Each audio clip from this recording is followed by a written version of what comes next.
Trey Young has been on a tear over the past 23 games. In this video, we're going to do a deep dive on the film to see exactly how he's doing it. Now with Young's game, the first place where we have to start is his play in pick and roll. When playing in ball screens, Trey is generating over 27 points per game, which includes points from both his scoring and passing, which right now ranks him number 1 across the NBA. Now the foundation for Trey's game in pick and roll lays with his outside shooting.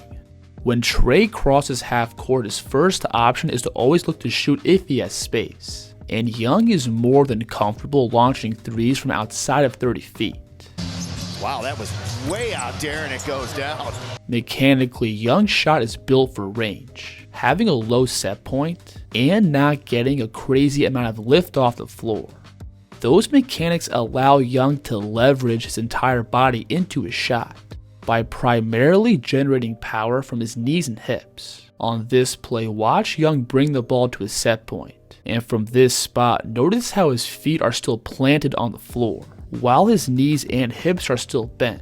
But as Trey releases, watch how he extends both his knees and hips, and pops off the floor to effortlessly sink this deep three.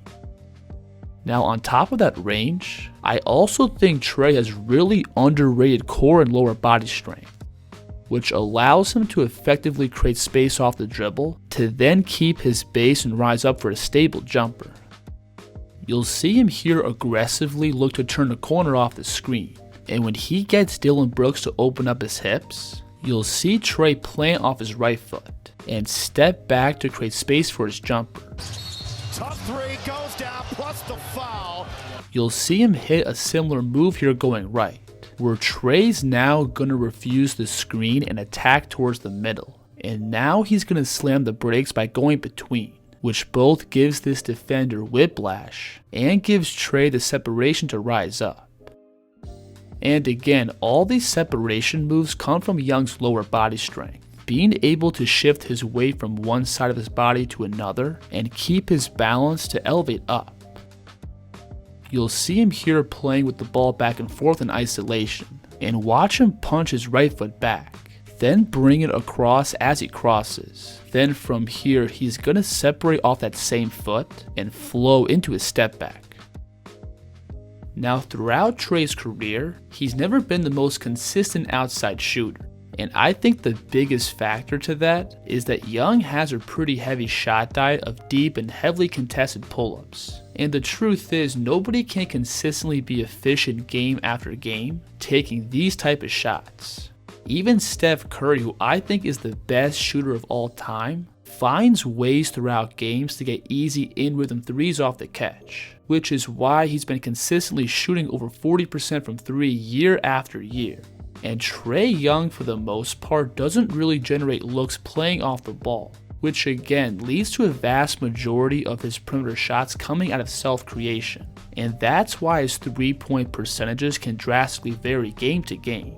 But regardless, the most important thing is that defenses still respect Young's ability to score from range, which pulls coverages out beyond the 3, and that opens up the rest of the floor for Young's playmaking. Now, similar to the way Trey's a shooting threat as soon as he crosses half court, he's also a serious passing threat in the middle of the floor. And the Hawks love running these quick hitter actions early in the shot clock. And Trey's extremely accurate with these deep lob passes. Right here, you'll see Atlanta just run a simple back screen for Okongwu. And while Trey's flowing to his right with the ball, watch how he puts up this lob pass that's right on the money.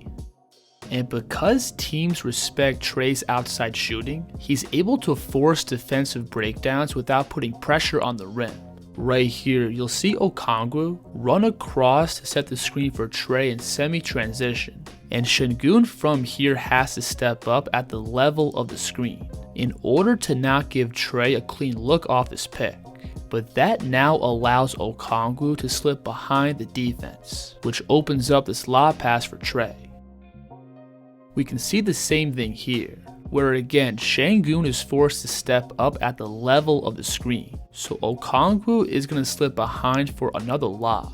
And I also love how Trae uses his eyes to briefly freeze this defender by threatening the swing pass, which opens up all this space in the middle of the lane.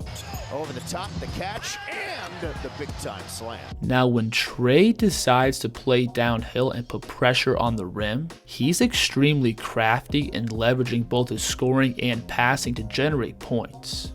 Young obviously doesn't have the size and physical tools that other elite playmakers have, so he has to rely primarily on his ability to manipulate the defense. And the perfect example of that is how Young blends his floater into his lob pass.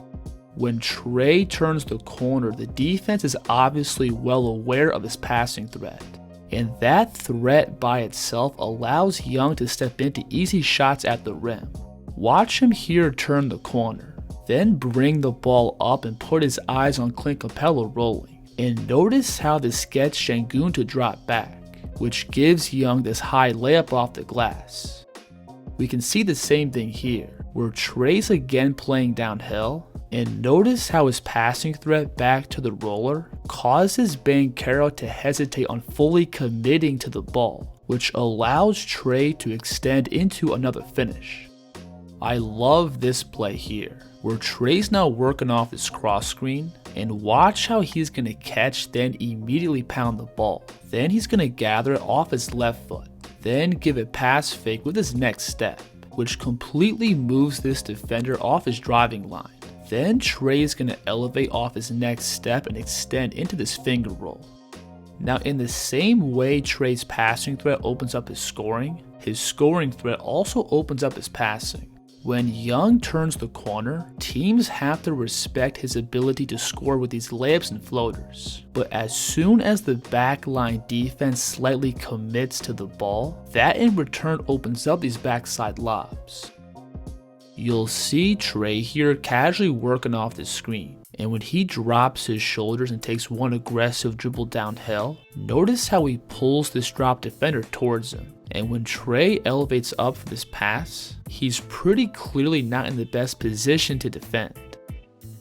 This is also a tough pass here, where this defender tries to step up and pressure Trae from beyond the three. So in response, Young is going to swipe with his off arm to get this blow by. And as Trae knifes into the lane, watch how he puts all his weight on his right foot and euros back in towards the middle, which pulls this defender towards him and gives his teammate way more room off the catch. So Young is pretty much always playing this cat and mouse game with the defense. And it's this non-stop push and pull effect of Trae weaponizing both his scoring and passing.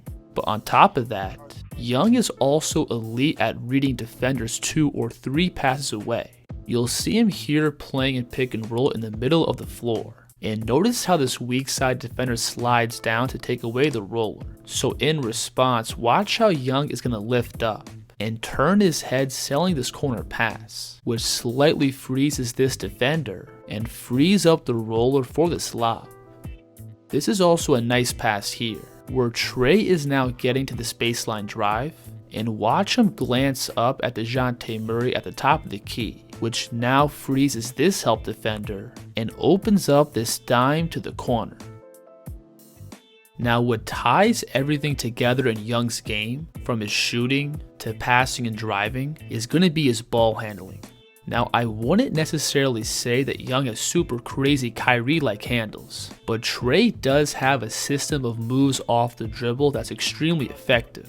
The first thing Trae loves to do off the bounce is use this pocket dribble, where he simply lets the ball hang outside of his frame. And this move may seem pretty basic and straightforward, but this lays the foundation for Young's entire bag.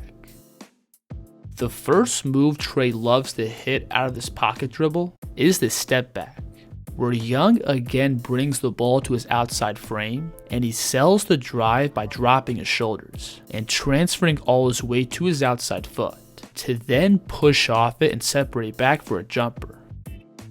Right here, you'll see Jaime Jaquez trying to fight over the screen, and Trae is going to sell the drive by again bringing the ball to his pocket and sinking all his weight to his outside foot, which completely gets Jaquez off balance and sets up another pull-up 3.